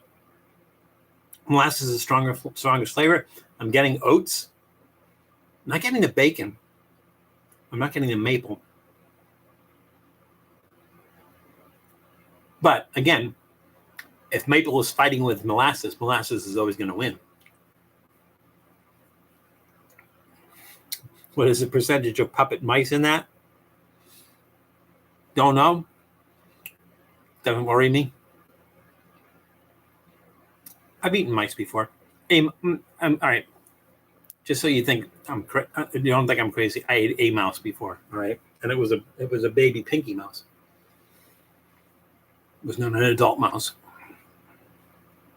There's a story behind that. I'll tell that at some point if you'd like. These are pretty good. They're really sweet. I'm not getting the bacon flavor so much in here. That doesn't bother me, but it's a nice. I don't think dogs have a concept of autumn. So to them, I don't think they would eat this and go, that reminds me of autumn. Ruby Roo. No, but they are good. They are very sweet. I would use it just because of the sugar level in there from the molasses. I would give those to a dog sparingly, as a treat every once in a while. Yeah, but I would kind of go sparingly on that just because they seem sweet enough to, to maybe not have a good amount of sugar content for a dog, is what I think. Boiled for safety. I wouldn't want to boil those down. It becomes soup if you boil those down. Yeah, so we were talking about mice. I had a mouse. It was a baby mouse. The pinky mouse. Oh, the pinky mice. No, actually, it was in alcohol for safety. So it was in alcohol. So alcohol will kill all whatever was in the mouse. So the long story short, Jack's. I think I'm assuming that you know who Jeff Fu is. So this was back. Yes, exactly. So I was filming with Kamikaze Kitchen. For those of you who don't know, Kamikaze Kitchen is quite a few years back. My friend Eddie Lynn and I had a YouTube channel. I think we didn't put out 10 episodes, and then they started getting farther and fewer in between, and I guess lost interest in it or whatever. And that's when I started up this channel because I wanted to continue filming, and Eddie was busy doing other stuff, didn't have a chance. Hey Joshua, glad you could make it. Better late than never. And so we filmed a show called a YouTube channel called I just lost my train of thought in the middle of it. Called Kamikaze Kitchen, and the idea between Kamikaze Kitchen was so my friend Anshu from Exotic Meat Market would give us an unusual ingredient, and we would go to some of the top chefs in LA, and we would have them make something. So it was a mystery. They had to kind of guess what it was. We would tell them what it was, but we would go in there, brown paper bag with a question mark on it, and say, okay, we're going to come in here, we're going to bring in a secret ingredient, and you have to make something for us. So we're going to go out and do something, and we're going to come back later. And when we come back later, we're going to sit down with you, and we're going to eat it, and you're going to tell us what you made and why you made it, whatever. It was very formulaic. Sometimes the chefs wanted to know what it was ahead of time so they could prepare better. And sometimes they didn't want to know, and they wanted it to be a surprise. But again, it was very formulaic. If you watch it, it's very like we walk into the restaurant, we show the chef what we have. The chef, we leave. The chef makes something. We have that on film. We go do something. We come back. We sit down with the chef. And then after we finish eating what the chef made, we say or do something that gets us kicked out of the restaurant. And that was always planned ahead of time. So like we would ask the chef, what is something that we could do here? Or what's something that we could say here that would get us kicked out of your restaurant? So he said, okay, we're going to do that. And so the chef knew ahead of time. I think one of my favorite ones was the first one. We did it with Chef Ben Ford, who is Harrison Ford's son. He had a restaurant called The Filling Station in LA, and we brought him a beaver tail, and he had to make something with a beaver tail. But we told him, because this was the first show, we told him what the formula was and what we were going to do. And we said, hey, Bob's there. How you doing? Didn't you team up with Andrew? I was on his show, but it wasn't like that was planned or anything. Because Eddie Lynn knew him. Eddie Lynn got us on the show, and we took him out grunion fishing and making grunion afterwards. That's another story too. We have time. I will tell that story. So we go to Ben Ford, we bring him the beaver tail, and then we leave. If you watch the episode, at one point in time when we're eating, you can see on his finger he has a bandage because the beaver tail's tough. Unless you cook it down, it's tough, and I think he cut himself while he was cutting it open. But we went in there and we said, hey, we're gonna do something that's gonna get us kicked out of your restaurant. So at the end, we're gonna say something. You'll know what it is when we say it. It'll get us kicked out of your restaurant and everything. And he says, can I react whatever way I want? I was like, whatever way you want. That's fine. Swear if you want. No, it's fine. Whatever you want to do. You react whatever way you want. Right? So we go in there. We do the episode. We sit down with them. We talk about what we do. And then Eddie says, hey, Ben, as long as we're here, I was wondering if you could get your father to, and he handed him a picture of Harrison Ford as Han Solo. And he says, I wonder if you could get your father to, and all of a sudden he just stood up and he goes, get out of here, get the F out of here, get out of here now. And we just walked out. We came back in laughing our asses off because, that's what he decided he was going to do. It was pretty funny. So there's if you get a chance to check it out, look at all these people that are popping in now. I'm Ziller's dog, actually. Tell Ziller, thank you for letting you on. So that was fun, and the episode is still up. So if you get a chance, go out there and watch Kamikaze Kitchen, and watch the episodes. But again, I think maybe it was 10 episodes total, something like that. They were a lot of fun to do. So that's what kind of got me started on the videos. And then, like I said, afterwards we kind of lost interest in it. We stopped doing it as much, and I wanted to continue doing it. So that's how Trippy Food was born. What did they make with the pinky? Oh, I'm sorry. So I got on this tangent. All right. So we were filming an episode for Kamikaze Kitchen, and it was with Noelle Carter, who was the food editor at the LA Times. And we brought her, what did we bring her? I want to say llama. I think we brought her llama meat, if I'm not mistaken. I'll have to go back and watch it to find out. But while we were there, Jeff Fu had a bottle of mouse wine. So it wasn't actually wine, like made from grapes. It was a Chinese herbal wine. So it was an alcohol with Chinese herbs in it. And there were pinky mice in the bottle. Sort of like somebody mentioned before, scorpion mezcal that has a scorpion in the bottom. I ate that like an idiot, which I'll never do again. But this was mouse wine, and it had the baby mice in it. So basically Jeff says, okay, we'll do shots of this. This was not on film. This was not as part of the episodes or anything. It was just an aside. He just happened to have it. And so I think Noelle went first, and she took a sip of it. She goes, that's bad. And then Eddie went, and he was like, you know, and then I went. And so I drank the wine, and I go, yeah, it's not great. And then I saw the mouse sitting in the shot glass, and I'm like, what the hell? And I just picked up the mouse and I chewed it and swallowed it. And so they were asking, I'm trying to see if Jeff Fu can find that video, because if he can, I'll put it up as a Tales from the Vault. But I chewed and swallowed the mice, and they said, what did it taste like? And I said, bad bologna. It tasted like bad bologna. It was the texture and taste of bad bologna. So yeah, that's my Pinky Mouse story. There was another story too, but I can't remember what it was. So if you can remind me, I will redo it there. So yeah, did I get everybody who came in the room? I'm Ziller's dog, Bob, Jax. Did I get everybody? Oh, thank you, Janice. So Janice posted the link for Kamikaze Kitchen. So when you get a chance, go out and watch it. It's a lot of fun. I think I might have had dark hair then. That was a while ago. All right, so okay. I didn't talk too much. We have time for Goop Melange. All right, here we go. So we're going to start with our whoopie pie, our pumpkin spice whoopie pie. Let me cut that up a little bit.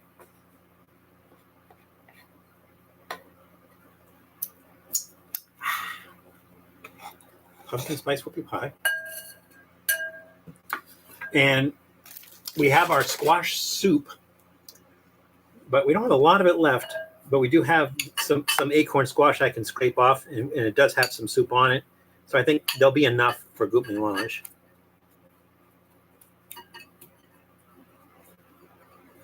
And again, if you guys make this, you're gonna try that butternut squash and make it an acorn squash, delicious. There we go.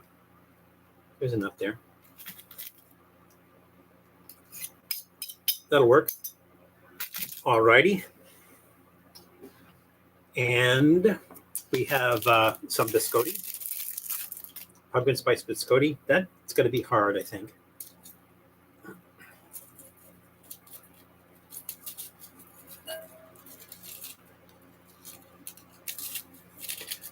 Hopefully, if you guys do check out Kamikaze Kitchen, I will go out there and ask, because I don't know if I even get notified anymore if anyone leaves a comment there. But if you leave a comment there, I will answer it. I don't know if Eddie is monitoring it or not. All right. I think we'll just put some of the candy corns with the cocoa in it. I'll put a couple of those in there. All right. I'll put more than a couple. I will put 5 of them in there. We have our Pukey Hershey nugget, our pumpkin spice latte Hershey nugget. I'm not sure how that's going to break down. I might have to, I'm going to smush it with a fork. Yeah, there we go. Okay. That works. I think one's enough. Okay, we have our Trader Joe's maple brown butter almonds.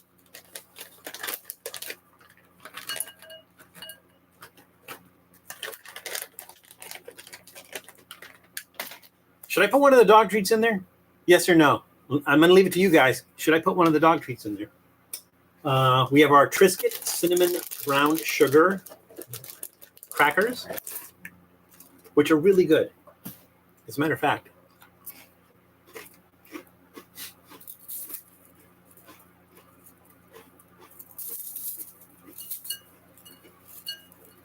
Okay.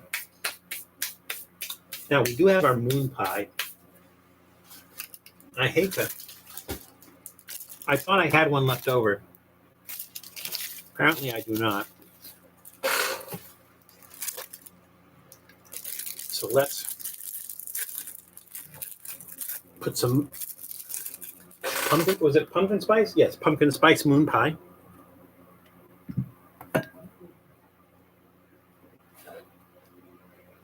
don't know if I have to put that whole thing in there.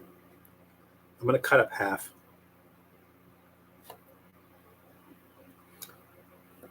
You guys are saying yes, so I'm going to put the dog treat in there.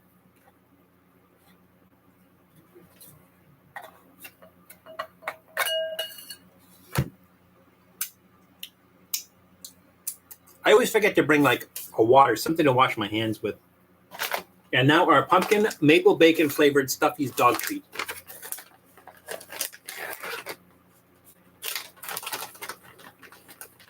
Because we aim to please. Hopefully we can break that up. Kind of chewy, but yeah, we got it. Again, especially because it had so much molasses flavor. I don't know why you would give that to a dog. To me, it just seems like a weird thing to give a dog. Like if you wanted to give a dog something sweet, I think if it was like sweetened with fruit, that would be a nice thing. But I just think molasses is just a little bit crazy. Molasses is made from sugar, right? If I'm not mistaken, it's like boiled down sugar. I could be mistaken, but I hardly ever am. This is a huge part of the recipe. You will find this in the new Fanny Farmer's cookbook. And I know some of you don't know who Fanny Farmer is because I think that's a Northeastern thing. I think Fanny Farmer's is a Boston area thing. There was a company that sold candies, more specifically chocolates, called sort of like C's in San Francisco, C's candies. There's probably some other ones too, like that. And eventually you could find them in the mall. But there used to be like Fanny Farmer stores out here. Now, I'm going to say, because this is a autumn flavors live stream, we get some autumn color happening there. Looks like the leaves changing color. The weird choice because the internet says you should only give dogs molasses in moderation because it's got a high sugar content. Yeah, it doesn't make any sense. And for some reason, on these, that molasses is the strongest smell. All right, here we go. I mean, I don't think this is going to be bad at all.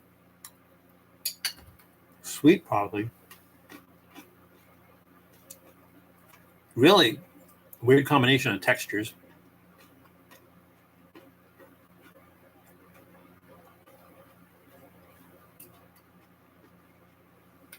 The Hershey's chocolate is not so pukey like this. The squash is like a really strong flavor in here, which is a little bit odd. I am getting the coating from the biscotti. I'm getting that. And again, remember, a lot of these flavors are similar, like pumpkin spice, pumpkin pie.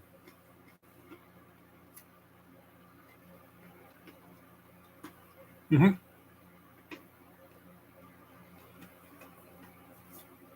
Very sweet. It's like a dessert. It's a dessert goût mélange. I mean, honestly, it tastes like a dessert.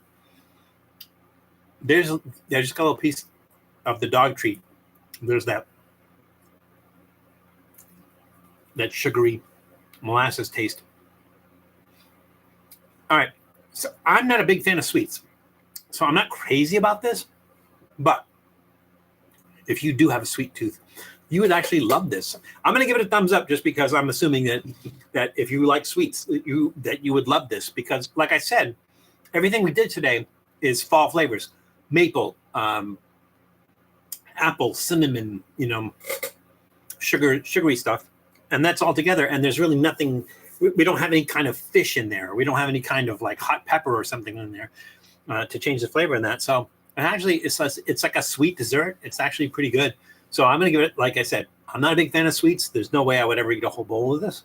But if you like sweets, you probably would. And I'm going to give it a big thumbs up. It looks like a sad, confused bowl of trail mix. It looks like trail mix that blew itself up is what it looks like. I'm not too big a sweet. Oh, yeah. I don't know why. I just never really got into sweets. I did this thing called the no white diet, which like I cut out all white foods. So that included sugar, salt, milk, cheese, rice. So I cut out all the white foods. I did this for about 2 weeks. I used to drink my coffee with milk and sugar in it. So I did this diet for about a couple of weeks. I did lose some weight on it. And then afterwards, I'm like, okay, yeah, I don't need to be on this anymore. And when I went back to like put salt on my food, everything tasted exceptionally salty. When I went to put some sugar in stuff like coffee and milk in coffee, I'm like, I don't like that. And so that's when I started drinking black coffee and stuff. So for me, I think that's when I really started getting away from sweets, because I stopped putting sugar in stuff. And like breakfast cereal, I never put sugar on breakfast cereal or anything. As a kid, yeah, but as an adult, I did not. I couldn't cut out cheese. Well, I went back to it pretty quick, Jax, and I still do. I love cheese. I'm lactose intolerant, but for some reason, cheese doesn't bother me. Just drinking milk does. And like so a latte with whole milk in it does like very bad things to my digestive system. But cheese and ice cream, for some reason, don't bother me whatsoever. We are at 6 p.m. Eastern Standard Time.